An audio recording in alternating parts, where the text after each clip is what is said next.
fight of the year. We were all waiting for it. Did it disappoint? For me, and I'm sure a lot of the hardcore fans know, it was a delight. It was an incredible fight. We all saw it. We all heard the results. Khamzat Chimaev dominated 95% of the time. In top position, total control. It was a complete blowout. Every judge gave every round to Khamzat Chimaev, and everybody had Khamzat winning. There was not the slightest doubt that he would get his hand raised. What blew my mind the most about the fight? Let me tell you what blew my mind the most about the fight. 7 seconds to get the first takedown. Khamzat scored the first takedown in 7 seconds. Are you listening? 1, 2, 3, 4, 5, 6, 7. The world champion is down on his back. That's how long it took to get the world champion in the middleweight division down on his back. 7 seconds. Not only in round 1. In round 2, it might have took 15, 20 seconds. Every first minute of every round. Round 1, minute 1, Dricus is down. Round 2, minute 1, Dricus is down. Round 3, minute 1, Dricus is down. It rinse and repeat. Even in round 4, they separated them off the floor. And not even 20 seconds later, Dricus is back down on the mat. He couldn't stop the takedown. He only stopped one takedown, really, and it was in round 5. They separate them. There was 2 separations. The referee intervened twice. They separated them in round 5. Khamzat Chimaev shoots again, misses. DDP finally sprawls. We're in round 5 here. Finally sprawls. There's about a minute left on the clock. He sprawls and then he goes down on his knees. Both fighters are down on his knees. Comes out on a single leg. And DDP is not sprawling his leg back. DDP is just on his 2 knees. And even Cormier is like, he should be sprawling his leg back. He should be sprawling his leg back. He wasn't fully extended. He was not extending his leg backwards. And Cormier was calling it. Cormier's like, well, if he doesn't extend his leg back, Khamzat's going to come up. He's going to finish his takedown. Sure enough, he started going for the takedown. Almost got it. DDP actually defends with the Uchimata. Finally gets mount on Chimaev. Guys, we forget. 98% of the fight was Khamzat Chimaev dominating. We're going to talk about the crucifix. We're going to talk about this craziness that happened on the ground. We're going to talk about it. But there was an exciting moment where Dricus stopped the takedown. Chimaev was trying to body lock, was trying to lift him up, hike him up. He does an Uchimata. Dricus does an Uchimata counter and mounts. Not only defends the takedown, but he mounts Khamzat. Khamzat turns to his knees. Dricus puts in the hooks. Chimaev defends one hook. And at the buzzer, takes DDP off him. Now, I wasn't sure if DDP kind of relinquished the position or if Khamzat escaped, but it looked like Khamzat was escaping. Guys, what can I say? Khamzat's offense on the ground is way better. Khamzat's defense on the ground is way better. He was a much better grappler on the ground than DDP. And, of course, wrestling was a complete shutout. Complete shutout. The crucifix. Not only was the fight taken to the ground, not only did Chimaev get DDP down to the ground in 7 seconds. Imagine you're fighting a guy who beats everybody by taking them down to the ground in the first minute of the fight. Like, that. You're fighting this guy. You're fighting Khamzat Chimaev. And you saw him beat everybody except Mearchart. Mearchart, he knocked out Mearchart in the first few seconds. Mearchart was circling towards the power side, and boom, he got cracked with a straight right. Got knocked out. Barring the Mearchart fight, he basically took everybody down in round 1, minute 1. Literally everybody, including Usman, who's been taken down once in his career. Kamaru Usman. He took him down first minute. When you're fighting him in round 1, minute 1, as Dricus du Plessis, that this man is going to level change and he's going to shoot. You know it. What does Dricus do? He goes in the center of the octagon, and I don't know, I need somebody to explain it to me. He lifts up his knee like he's checking a kick. He didn't throw a knee. That would be so crazy. You go a little Masvidal. You go Masvidal on him. That wouldn't be crazy. I think Masvidal had a better chance of beating Chimaev than DDP. But anyways, that's another story. He lifts his knee up like he's going to tie block. Why are you tie blocking? The man is not even kicking. Chimaev wasn't even throwing a kick, nor was he faking a kick.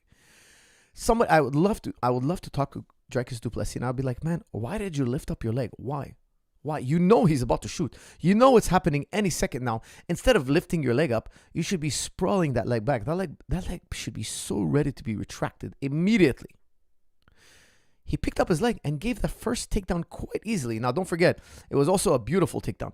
It was DDP in a vulnerable position and Chimaev shooting a beautiful spin double, like a gorgeous spin double. Guys, take it easy on the super chats. I'm not ready for that yet.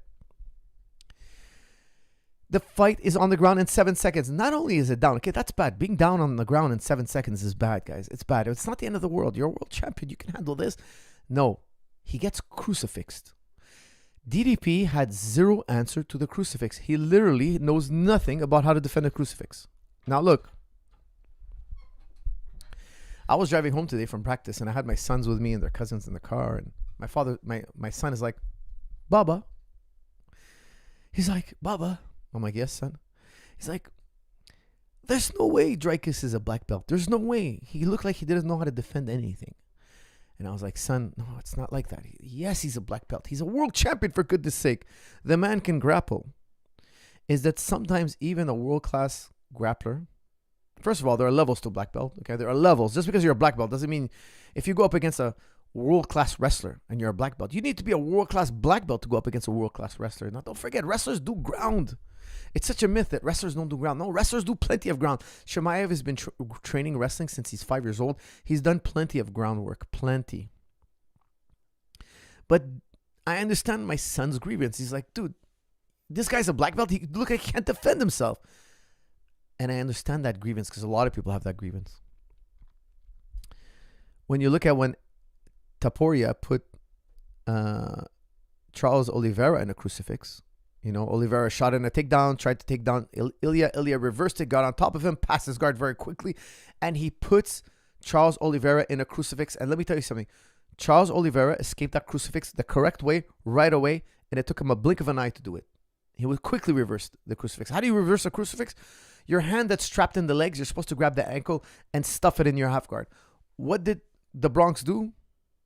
What did Charles Oliveira do? He took the ankle, the legs that were trapping his arm. He grabbed the ankle, stuffed it in his half guard, transitioned to deep half guard, and got out. He actually even put a leg entanglement on Ilya, and Ilya had to escape. He had to kind of defend against a leg lock attack.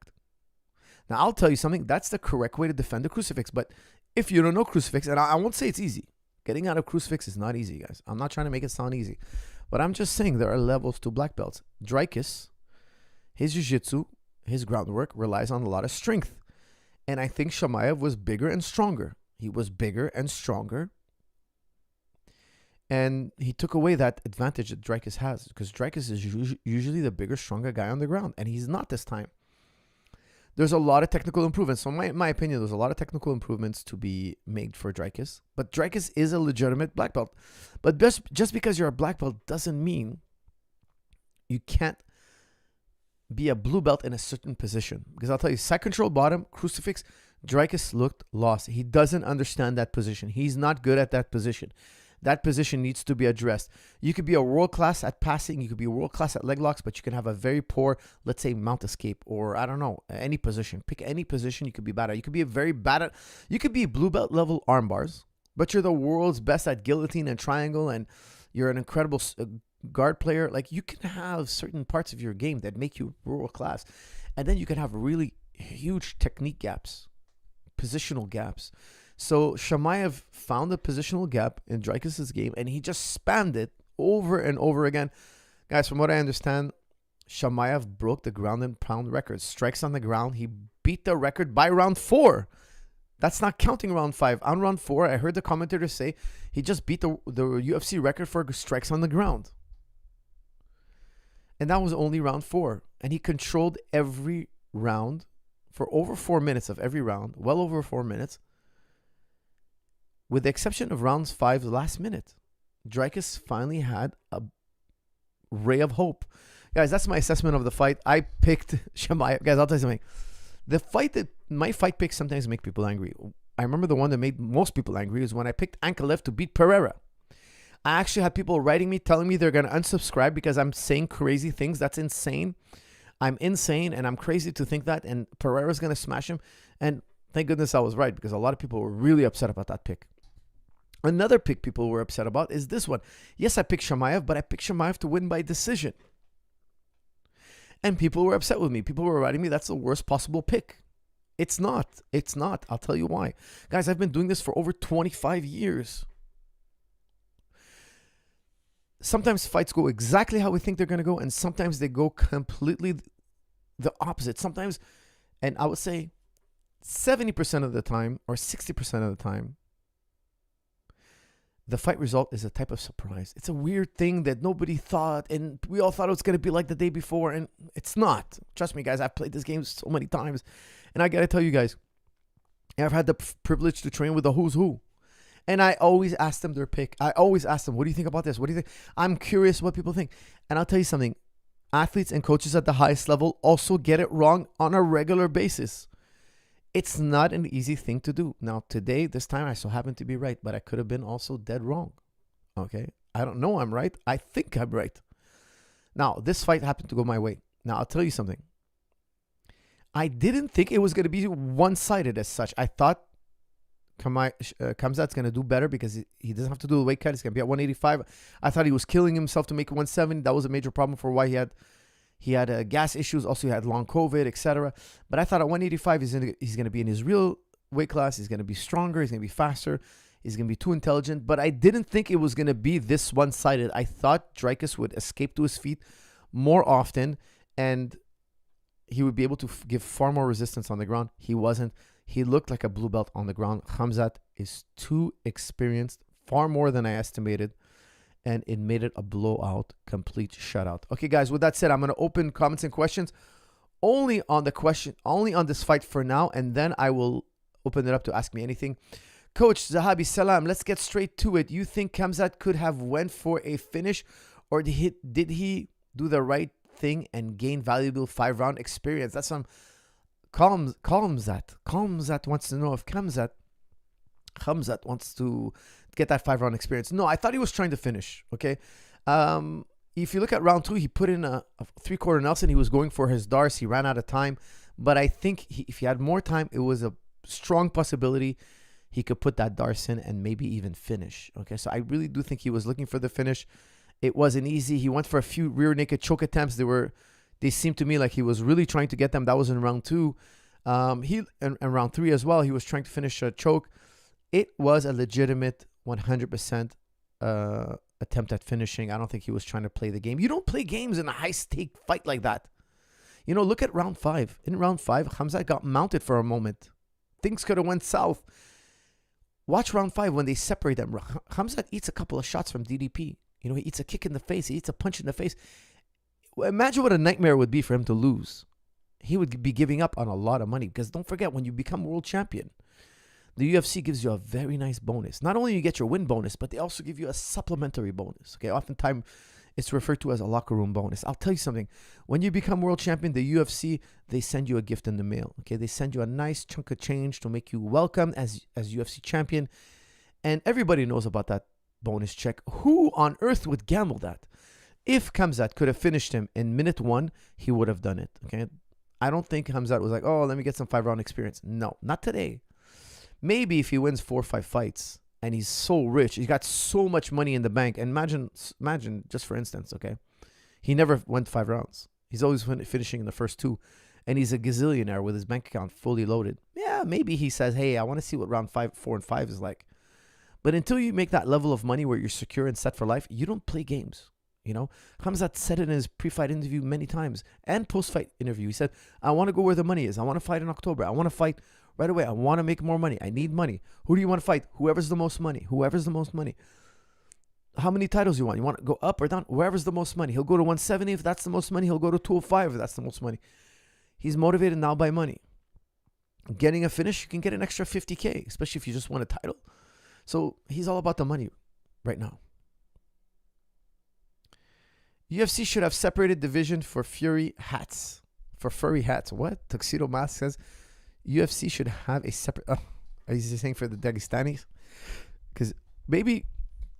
Look, a Tuxedo Mask. I know a lot of people, they don't like the style of like taking people down and writing them out and just kind of controlling them.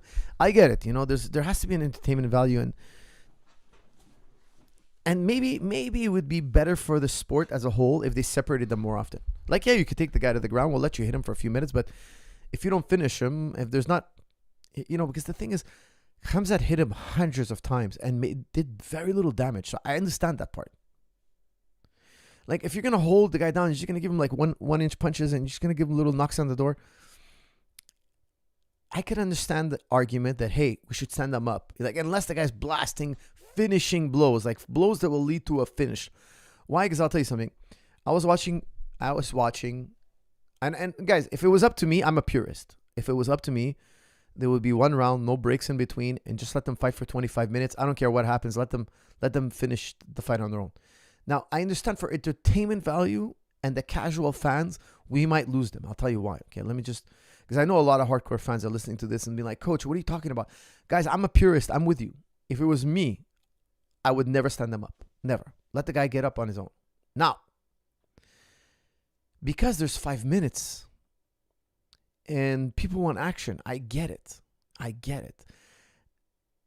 was sitting down with friends and family, people who have never seen MMA before. Okay, because I went to a dinner, we had a occasion.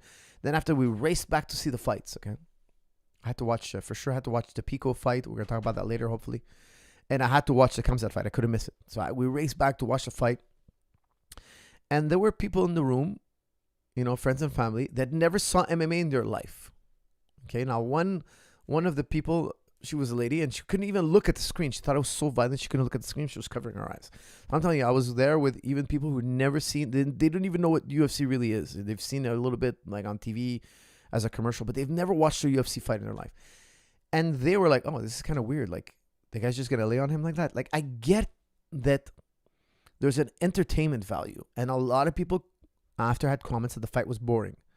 Even my wife, who watches MMA, she knows MMA, she was even getting bored by round 5. She's like, come on. She's like, get him up, and I was like, I get there's that demand. So we got to be careful not to upset the casual fans or the recreational fans. Why? Because they're the ones paying the bills. They're the ones buying the tickets. They're the ones buying the pay-per-views. They're where the money's at. This is what makes our living possible. So I'm not insensitive to that desire. I get the fact that there might be an improvement to the sport if the strikes are cumulative, but they're not damaging. Stand them back up. It wouldn't be crazy, because then the casual fan would get to see something more entertaining and they'll tune in more and the sport can grow. But if you had up to me, I would lock the cage for 25 minutes, no pausing, no this, and let these guys duke it out. Coach, why was Khamzat so boring? That's from Ahmad, he wasn't boring to me. Personally, I enjoyed the fight. But again, like I said, I understand the frustrations. I get it. I don't want to see the sport lose popularity. Hopefully, Khamzat answers the cardio question after that fight. That's from Harman. Harman, look, I'll tell you something. For me, I don't think so. I'll tell you why. You can't get tired in side control top position. Like, imagine me and you are doing situational sparring, and you're like, okay, coach, you're going to be on top side control the whole time. And even if I get out, we're just going to let you back to side control, okay? Let's see how many times I can get out. So all I got to do is stay side control on top. Yeah. I'll never get tired. You're going to get tired. I won't get tired. Okay, I got to tip my hat to DDP. He was in a lot of bad positions, spent a lot of energy, and still fought strong till the end, Well, I will say one thing. Look, he didn't seem like he knows how to defend himself in these positions. Crucifix bottom, side control bottom. There is a lot of room for improvement there. Okay, I don't want to be critical. He's a world champion. He's very strong in many positions. He's very good at a lot of things. He's got great double leg. He's got a great striking. A lot of people are going to make fun of his mechanics. I don't think so. I think for the very little amount of striking that there was, all of it was basically DDP. All the significant strikes standing up were DDP. Okay. Now, I tip my hat off to Khamzat Chimaev for making it look easy. If I didn't know DDP, I'd be like, oh, Khamzat was in there with a guy who doesn't know much. But, of course, DDP is a world champion. He's arguably one of the best middleweights ever. Okay. He's definitely one of the best middleweights ever. Okay. He's going to go down in the Hall of Fame. Very likely. Okay. But Khamzat, I'll say this right now, is the greatest middleweight ever. He's the greatest middleweight ever. Why? Why is he the greatest? He just won the title. How could I say he's the greatest middleweight ever? Because I would put him against anybody in the middleweight division, and I'll pick Khamzat any day.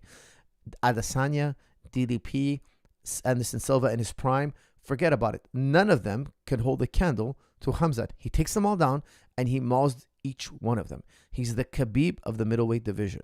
He would beat every single middleweight, including Pereira, very easily. If Pereira beats Ankalaev and Khamzat goes to 205, guys, I'll tell you right now my pick. Khamzat beats Pereira quite comfortably. Whether he finishes him or not, regardless, he'll do 5 rounds on top, because you can't get tired in good positions. You cannot. If you're if you're in a fight and you're always in the dominant positions, I don't care if you smoke 2 packs of cigarettes a day. It's not going to tire you out. The guy who gets tired, how do you get tired in a fight? When it's a seesaw battle. Like, you're in a good position, then I'm in a good position. You hit me, I hit you. This is challenging. It's tough. It's kind of like, if you're a black belt and you're rolling with blue belts, you're not going to get tired. Don't tell me, hey, I'm in good shape. I did being a black belt, I did 5 rounds with 5 blue belts today, and I'm in really good shape. I didn't get tired. You're not in good shape. That's not good shape. No, it's not. That's not. You're kidding yourself. You're never in bad spots when you're rolling with blue belts. You'll never get tired. So if you look at minute 25 of the fight, Khamzat was finally put in a bad position, and he had to hustle, and it was only a minute. But that was if DDP had done that, let's say for 10 or 15 minutes of the fight, and Khamzat survived it, I'll be like, oh, he's in good shape. But he only had 1 minute of scrambling in the negative position. Out of 25 minutes, Khamzat had less than 1 minute in bad position. Less than 1 minute. You can't get tired, guys. It's not possible. I dislike the separations. That's from Tafara. Tafara, I agree with you. As purists, we don't want to see the separation. We want to see them work their way out. But also, we can't be too strict on that, because, we end up hurting the sport. Why was DDP not fighting back? That's from Bint. Bint, you sound like my son. He's like, Baba, DDP can't be a black belt. He doesn't know how to defend it. I'm like, son, no, he can defend himself. He knows. He's a killer. It's just he was put in positions he doesn't understand. Think about it like this, okay? When Jose Aldo got knocked out by Conor McGregor, I would tell you before the fight, I was like, look, Jose Aldo's a world-class puncher, a world-class Muay Thai fighter, world-class MMA fighter, of course. He's the world champion. He's a monster. Then he gets knocked out in 13 seconds. And imagine you're new to the sport. You're like, hey, he couldn't even defend himself. Look, I would tell you, look, it happens in the sport. It can happen. It can happen. You put 2 world-class grapplers, and one of them has got the other guy's number. And he's got positions and attacks that the other guy doesn't understand. He could make you look like a beginner. He can. And, of course, DDP is no beginner. He's one of the greats. He's definitely one of the greats. It's just that Chimaev put him in positions and took him down so easily. That did blow my mind. The takedowns were too easy and too frequently easy. Too much. This is from Abdullah. Salam. Khamzat won because he stayed with the game plan, wrestling and takedown threat. Something Bilal should have done against JDM and not be entertaining. This is also why Pereira lose, because of the threat. That's from Abdullah. Abdullah, I don't think it's that simple. Okay, look. Bilal is a great wrestler, but he's not a Khamzat Chimaev. Okay, he's gonna set up his takedowns with strikes. I think if Bilal tried to do what Khamzat did, it might not have worked against JDM. I think Bilal had to finesse his way, get closer to JDM, and surprise him with a takedown. It's very rare. I'm telling you guys, please look it up. Okay, find me a guy who does what Khamzat does. Let me just say this. Okay, Khamzat told everybody his game plan. He told everybody. Khabib made a statement. Khabib said, "Oh, you know what? Khamzat should go in there and box for a bit, and not shoot right away, because he's too obvious with this shot. He's been shooting nonstop. Every fight he shoots right away." And then that got to Khamzat's ears. Interviewers were like, "Hey, Khamzat, are you gonna do what Khabib says?" Khabib is telling you should take your time and box and like set it up. And he's like, "No, I just go in there and I kill. I just go in there and I do the game plan." And then DC gave an interview. He's like, "Khamzat, You're always shooting right away, like the first minute. Are you going to go in there and you're going to like set it up this time? Or are you going to like, he's like, no game plan. Well, what's your game plan? No game plan. Just go in there and F him up. That was his answer. I'm just going to go in there and I'm going to just F him up. He doesn't believe you could stop his takedown. He's going to shoot if he makes contacts with your legs. He's been wrestling his entire life. He's a Chechen Russian wrestler. He's worked with guys like Satyev, Olympians. He feels if he touches your leg, you're going down. For him, standing for longer than 1 minute is a risk. Why wouldn't I put this guy on his back? Bilal doesn't have that kind of level of execution. Bilal is a very good wrestler. He did get oh my goodness. When he won the world title. Leon Edwards. He did get Leon Edwards. I believe he got him down in the first minute. Okay, if I remember correctly. I was there. It was like 6 in the morning, guys. So don't hold that against me. It was really, really early in the morning, or 5 a.m. in the morning, or whatever. We're watching it. We're all tired and all that. And I think it was within the first minute. But it's not going to happen consistently all the time for Bilal. Bilal is going to set it up with strikes. Bilal is going to duke it out. And Bilal has more experience striking than Chimaev. Chimaev is full wrestling. If you look at all the little snippets with DDP, all their exchanges standing up, it was all DDP. But again, it was so little.